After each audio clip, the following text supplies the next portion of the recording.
E aí, galera? Sejam bem-vindos a mais uma Academia de Titãs, o podcast onde a gente vai desconstruir top performers, ou seja, titãs, pessoas que alcançaram grandes coisas, questionaram o comum e vivem uma vida hoje digna de um titã. Hoje eu estou aqui com o João. O João é um amigo meu, criador da Cupcake Entertainment, uma empresa de jogos que já recebeu o investimento de $1 milhão. Como é que se chama as empresas que ganham investimento de $1 milhão? Tem um nome, né? Não, tem a de 1 bilhão, que é os unicórnios. Os unicórnios, quando só. tem valuation de 1 bilhão. Que sacanagem não ter um nome específico, cara. Não, eu acho que até tem, mas eu não sei. Deve ter. Deve ser algum outro bicho. Que massa, meu. Pra quem não sabe... Bom, acho melhor tu explicar, na verdade, como é que a gente se conheceu. Show. Cara, então, eu conheci porque eu vi o canal de vocês um tempo atrás, e daí eu resolvi ir atrás. Eu mandei e-mail, acho que foi tu que me respondeu até. Sim. E daí a gente marcou um almoço, conversou e o papo foi muito massa, e desde então a gente manteve contato. Foi mais ou menos assim que a gente se conheceu, e desde então a gente vem se falando bocado até. E pra quem... É que essa parte tu passou batido, assim, tu falou rápido, só que tem um detalhe no como tu abordou a gente, que é muito importante em termos de networking. Pra quem quer fazer networking, pra quem busca desenvolver esse tipo de habilidade, que é super importante, né? Tu sabe disso, não é à toa que tu teve esse tipo de procura e a gente também vai atrás. Como é que foi? Tu lembra como é que foi o e-mail que tu enviou? Lembro. Então, eu me apresentei, falei mais ou menos como eu achei vocês, mais ou menos o que eu já tinha feito na minha vida. Eu falei que eu queria conhecer um pouco mais da história de vocês, que eu tava procurando conhecer pessoas que já tinham feito coisas de forte impacto nas suas vidas. Então foi mais ou menos por aí, pra gente trocar ideia. Ou seja, tu não veio pedindo nada. Não. Foi uma troca. E muito clara, assim, muito clara. Tanto que a gente respondeu o teu e-mail, né? Porque tem muitos e-mails que a gente recebe nesse sentido que são tão... Tu também já deve ter recebido propostas assim. Sim. Que são tão sem noção, mas não é por maldade que a galera vem fazer isso. Pelo contrário, eles provavelmente admiram muito o nosso trabalho, só que eles vêm de uma maneira totalmente equivocada querer criar um networking. E isso é uma coisa que o Augusto já falou muito, e ele faz muito bem, que é networking. Sempre agregar, né? Sempre tu vir de uma posição de trazer alguma coisa para aquela pessoa. E, cara, aquele teu e-mail foi muito massa, porque a gente olhou assim, olha que legal, cara, olha que cara profissional.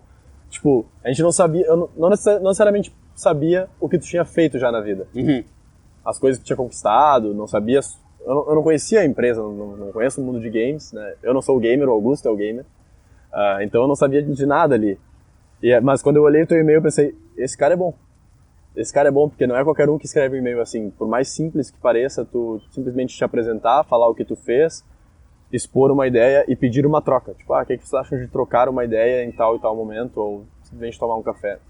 Uma coisa super simples, mas ao mesmo tempo não é nada fácil. Concorda? Super concordo. Acho que... Nossa, eu já recebi tanto e-mail. Normalmente as pessoas vêm com... Me ajuda, faz isso pra mim. Sim. Não estão oferecendo valor, sabe? Sim. Acho que acaba não criando uma conexão logo de cara. Eu já dei esse feedback pra bastante gente que vem pedir emprego, por exemplo, no Vida Titã, que vem pedir emprego sugando, assim, né? Pra ganhar experiência. Pra ganhar experiência, exato. Esse é o pior. É um clássico, né? E é o clássico, é o pior. Ainda tem gente que eu acho que é legal, que vem com uma abordagem bacana, que é, eu gostaria de poder agregar pra vocês o que vocês acham, isso já é melhor. Mas a minha sugestão sempre que eu acabo respondendo às pessoas, pessoalmente, é não espera eu dizer o que tu tem que fazer ou como tu poderia agregar. Já vem agregando, já vem com alguma coisa, já me traz alguma coisa. Que isso já vai te colocar numa posição tão diferenciada de 1% que vai chamar a minha atenção e a atenção de qualquer outra pessoa. E a gente, eu e o Augusto, quando a gente busca o network, a gente sempre faz isso também. Antes de entrar em contato com aquela pessoa, como é que a gente poderia já entrar em contato sendo positivo, com uma abordagem positiva?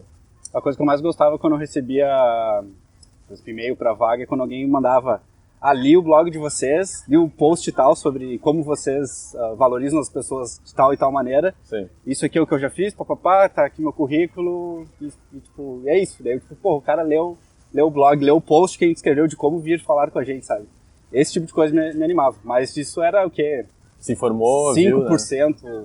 Ou menos que isso das pessoas que mandavam e-mail. Teve a proatividade de ir lá olhar e tal. Mas enfim, mudando um pouquinho de assunto, explica um pouquinho melhor o que foi a Cupcake de maneira geral, porque daí a minha ideia é desconstruir um pouquinho esse processo de como tu chegou até esse momento super marcante de receber um investimento de $1 milhão, né? Porque isso é a consequência e não e não causa, né?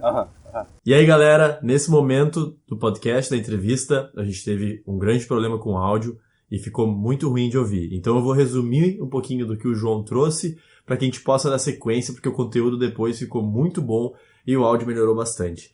Então, a Cupcake faz jogos casuais, estilo Candy Crush, no modelo Free to Play. Então, é de graça para jogar e tu vai colocando dinheiro conforme tu sentir necessidade dentro do próprio jogo. O público-alvo da Cupcake são mulheres de mais de 45 anos. Eles chegaram a ter 13 pessoas trabalhando de maneira remota ao redor do mundo. O João começou a empreender, começou a Cupcake aos 20 e poucos anos, porque ele viu que onde ele estava, as suas ideias não iam para frente, não eram consideradas. No final da faculdade, então, de jogos digitais, o TCC dele já tinha o nome de Cupcake, ele já desenvolveu, então, o seu começo do trabalho do que virou depois a empresa dele. Já no final da faculdade, junto com o TCC, quando ele terminou, juntou esse momento de que ele sentiu no emprego que ele estava e ele resolveu sair e começar finalmente a Cupcake Entertainment. De volta pro vídeo, de volta pra entrevista. Esse processo foi natural pra ti, foi fácil? Levou um ano pra eu... Tu perceber pra e eu começar a aplicar? perceber, e daí eu convidei 3 caras que estavam trabalhando comigo, então eu tive que convencer os caras a sair da empresa, e esse processo levou um ano. Tu levou 3 caras juntos, assim? Levei 3 caras juntos. E levei 3 caras top da empresa também comigo. Sem ter nada do outro lado? Sem ter nada do outro lado. Tipo, vamos lá, na fé e na coragem. E como é que tu te sustentou nesse período? Então, eu tinha uma grana guardada Do trabalho? do trabalho. Morava com os pais? Morava com a minha mãe. E eu acho que... Não lembro quanto... Acho que eu fiquei pelo menos meio ano sem ganhar salário. Isso é muito importante da gente falar, né, velho? E daí a gente priorizava um dos caras pra receber dinheiro, que era o único cara que morava com uma mulher. Então, tipo, a gente Porque ele tinha que conta pra pagar. coisa, assim. Mas no começo eu ganhava quase nada, então foi sabe, uns 2 anos ganhando mixaria, ganhando menos que eu ganhava antes trabalhando. Tá, eu queria só entender um pouco melhor, João, porque assim, com Vida de Titã, por exemplo, a gente teve um salto relativamente parecido, assim, chegou um momento que a gente precisava definir, não foi nada fácil, e a gente precisava transformar o que a gente tinha como um hobby, que era o Vida de Titã já na época, em alguma coisa que gerasse receita para nós, que gerasse dinheiro para nós, pra gente se sustentar. Aí quem puxou essa frente foi o Guto, por conta de uma necessidade extremamente intensa e pontual, tipo, tô me formando, não tô conseguindo muito emprego, ou oferta legal, isso aqui é muito massa, será que eu dou a cara a tapa? Ele deu a cara a tapa, começou a puxar a mentoria e fez e aconteceu, mas não foi nada fácil essa transição, tipo, dar a cara a tapa, fazer o salto, psicologicamente falando, foi muito difícil, exigiu muito dele, exigiu muito de mim. Do jeito que tu falou, pareceu que foi mais natural no teu caso. Ganhar dinheiro? Não, fazer a transição, tipo, vou sair da empresa, criar alguma coisa e vou trabalhar nisso. Então, teve esse processo de um ano enquanto eu estava trabalhando. Que tu já começou a desenvolver a Cupcake nesse período? Na minha cabeça. Na cabeça.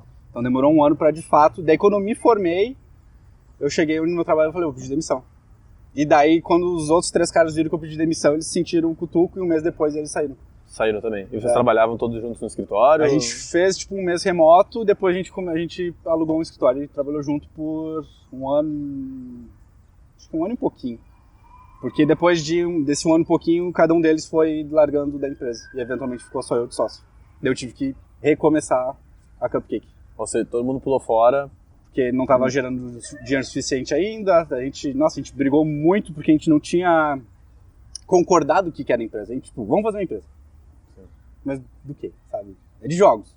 Tá, mas jogo é uma coisa muito ampla. Cheio das boas intenções. Então a gente teve muito estresse no começo, muito virada de noite trabalhando. Como é que era a tua rotina nessa época? Trabalhar, basicamente. Eu chegava cedo lá, ia até tarde, voltava pra casa, dormia. O que era cedo e o que era tarde, mais ou menos?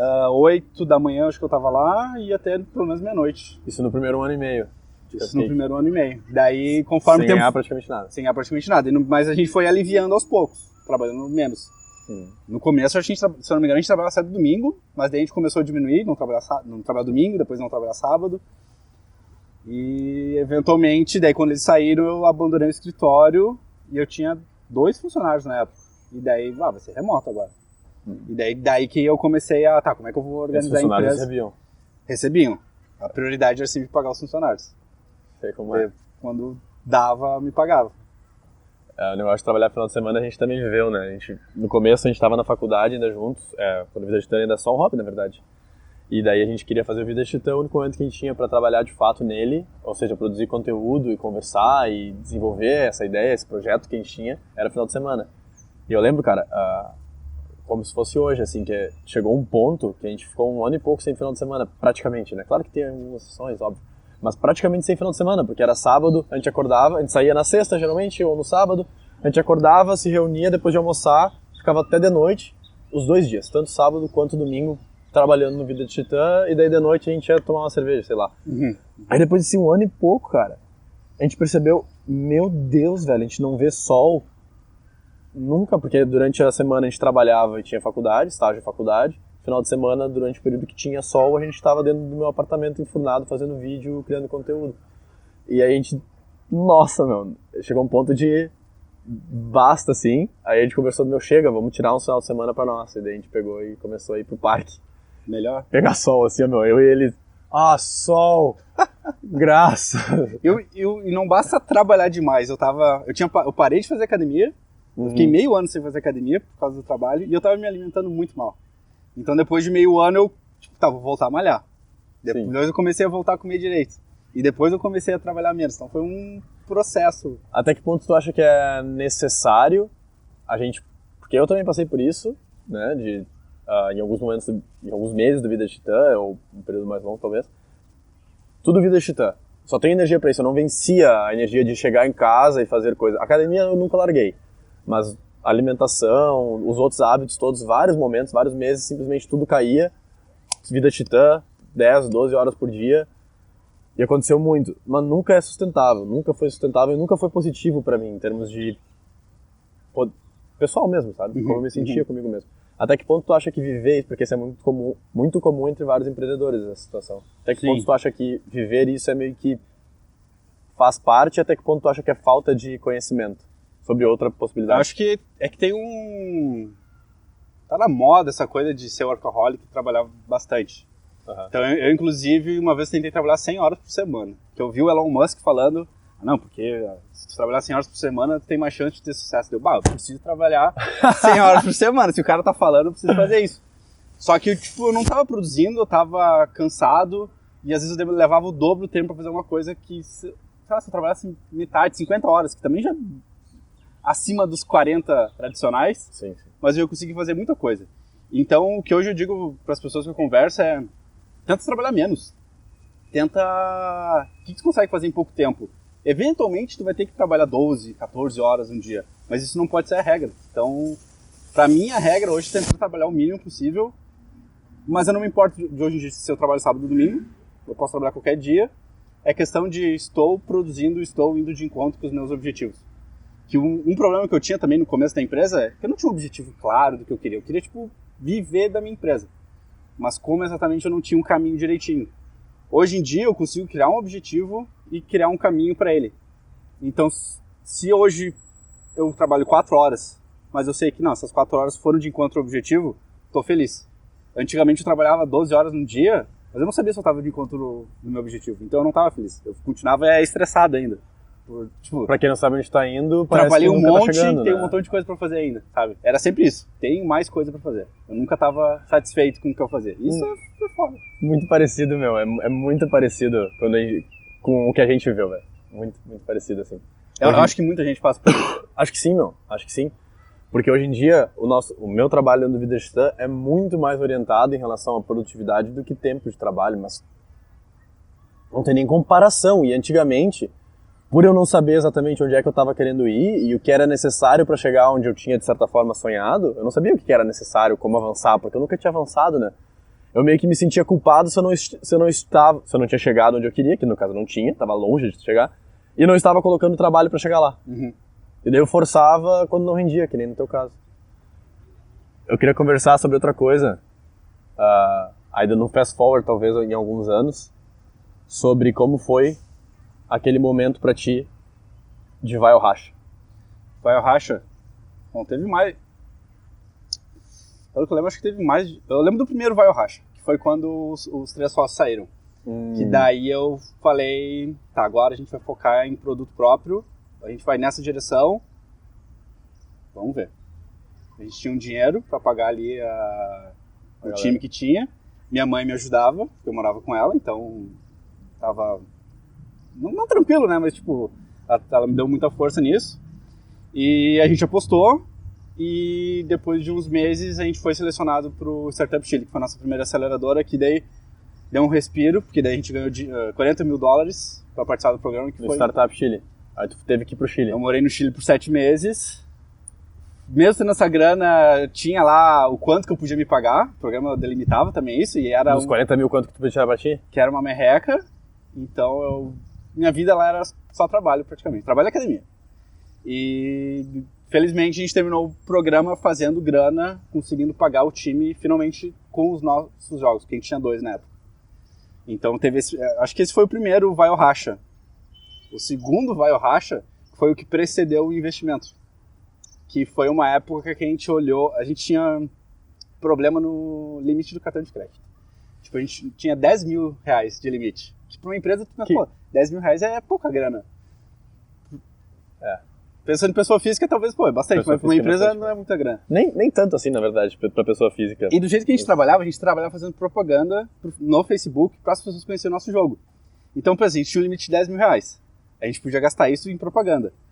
E a gente queria gastar mais, porque a gente queria trazer mais jogadores, e quanto mais jogadores, mais tu tem chance de ganhar mais dinheiro. Sim. E chegou um ponto que a gente estava tão confiante que os nossos jogos estavam bons, eles estavam com os números bons, que a gente começou a gastar dinheiro com cartão da empresa, cartão pessoal, cartão da mãe, cartão da namorada, cartão de todo mundo que a gente achava.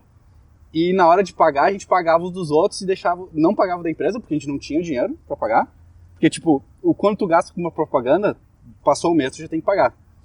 Antes de vocês começarem a fazer isso, por que vocês começaram a fazer isso? Gastar com cartão?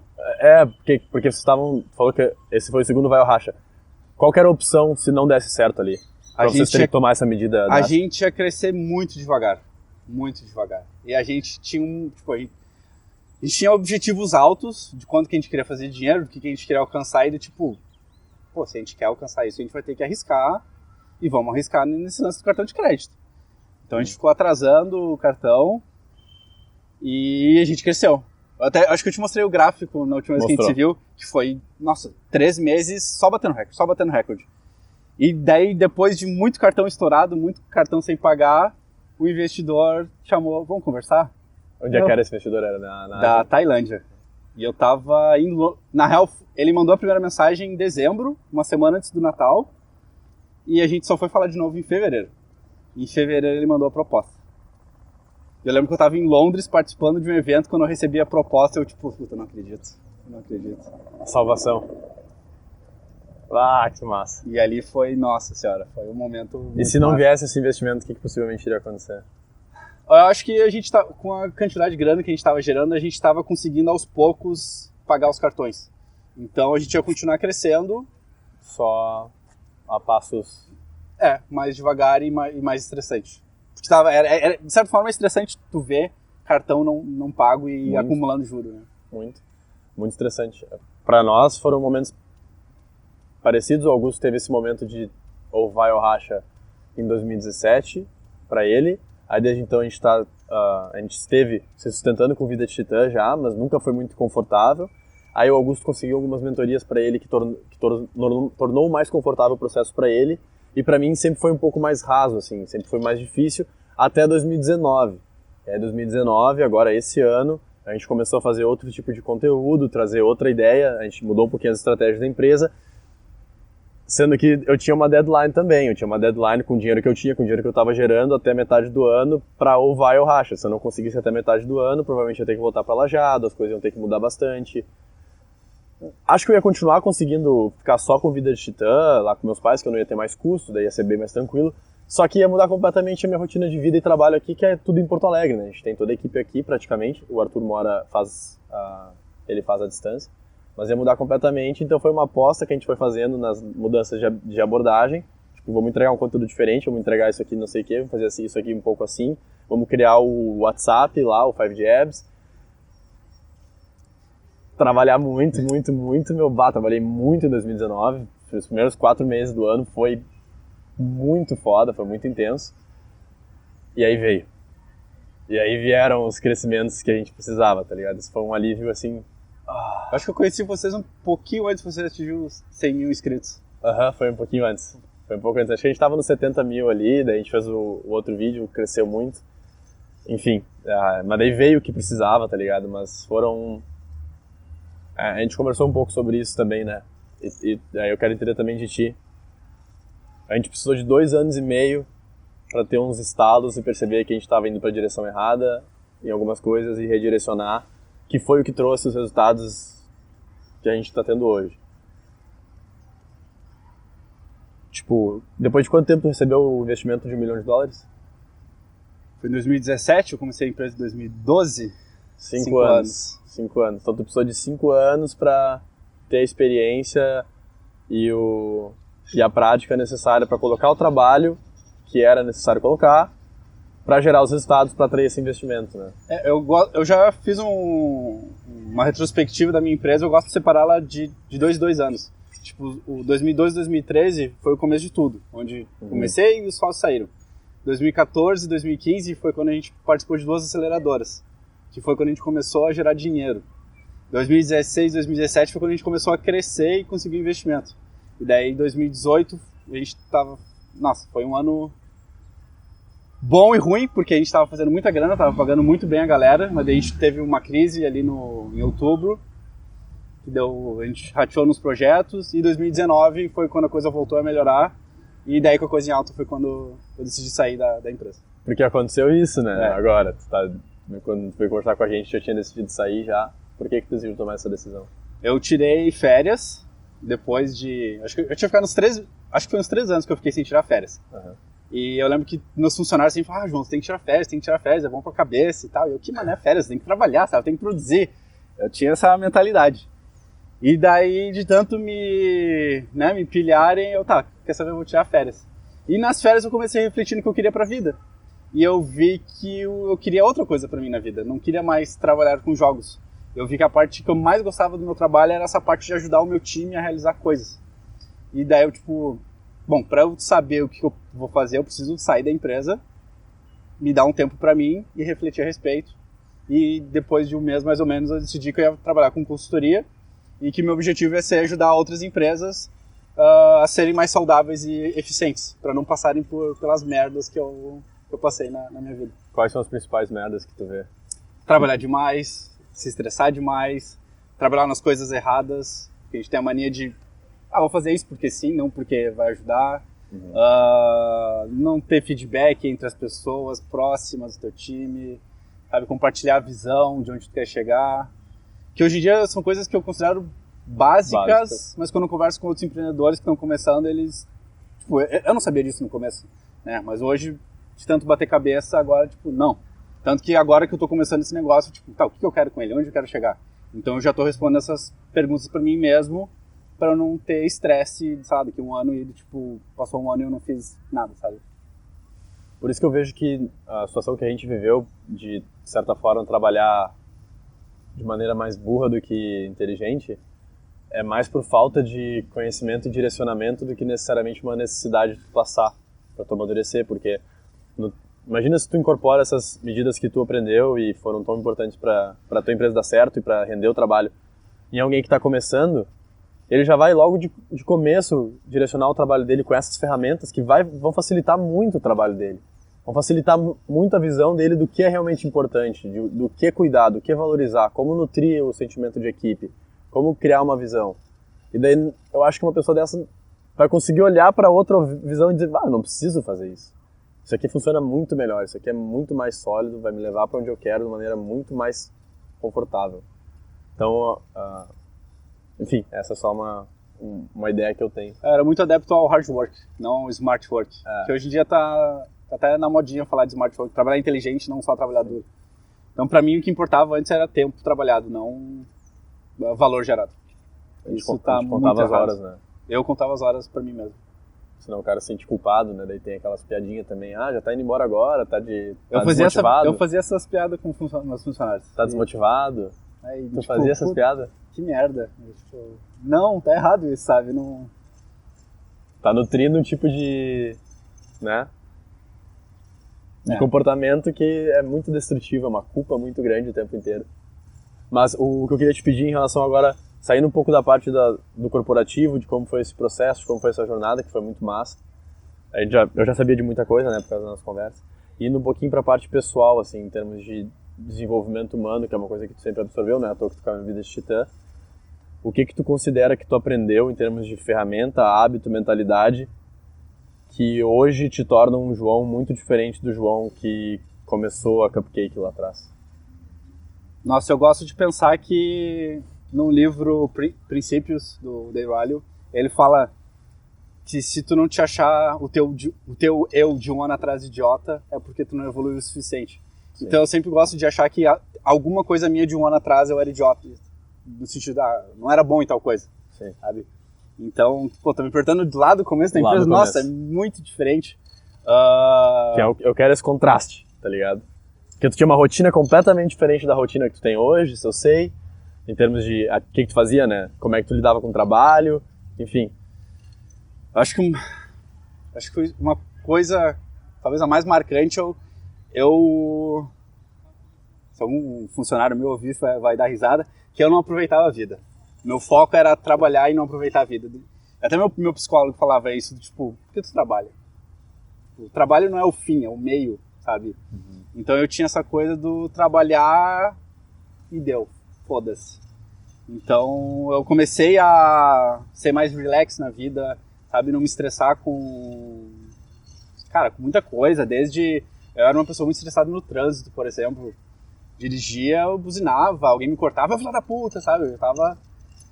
E daí eu comecei a viver mais tranquilo, sabe? Curtir, tipo, olha onde a gente tá aqui, cara, que é bonito. Eu não... Sei lá, um tempo atrás eu, tipo... Eu acho que eu nunca teria aceitado esse tipo de convite um tempo atrás. Eu disse, não... Perda de tempo. Eu tenho que trabalhar. Eu tenho que trabalhar, sabe? Então, eu nunca teria te convidado pro almoço. Pra quem não sabe, a gente tá gravando isso aqui na sexta-feira às 4h. Exatamente. E... Pô, 4h, como assim? Não tem que trabalhar, sabe? Então eu me permiti muito mais coisas e quanto mais eu me permiti, mais resultados começou a aparecer. Porque eu acho que eu comecei a ficar com uma... esqueci a palavra... Tava mais tranquilo comigo mesmo, então eu não me estressava e acabava fazendo a coisa de uma maneira melhor e o resultado acabava aparecendo. Mas acho que isso é a principal coisa que eu posso... pelo menos que eu tô lembrando agora. Sim, muito bom, meu. Uma mensagem pra quem tá ouvindo que se tu pudesse passar pro teu filho, assim, quando tu tiver, o que tu diria pra galera? Em termos de... Enfim, uma mensagem. Uma mensagem? Bom, é difícil, vai levar tempo, mas continua persistindo que uma hora vai. Aprende com os erros que uma hora vai. Aprender com os erros é muito importante. João, foi um prazer enorme conversar contigo, obrigado cara. pelo convite, cara. Tamo junto, obrigado por ter vindo aqui falar com a gente. O que tu conquistou, parabéns, cara. Realmente eu não tenho ideia do quão fácil foi pra ti, não me vi na tua pele, mas foi muito diferente e por experiência eu sei que pra fazer o diferente, sair do comum, exige muita resiliência mental, exige muito tu ficar trabalhando sem tu ver os resultados aparecerem que tu esperava durante anos. Então parabéns, mano. Valeu. Parabéns de coração, valeu. Tamo junto. Tá, sei. E é isso. Valeu.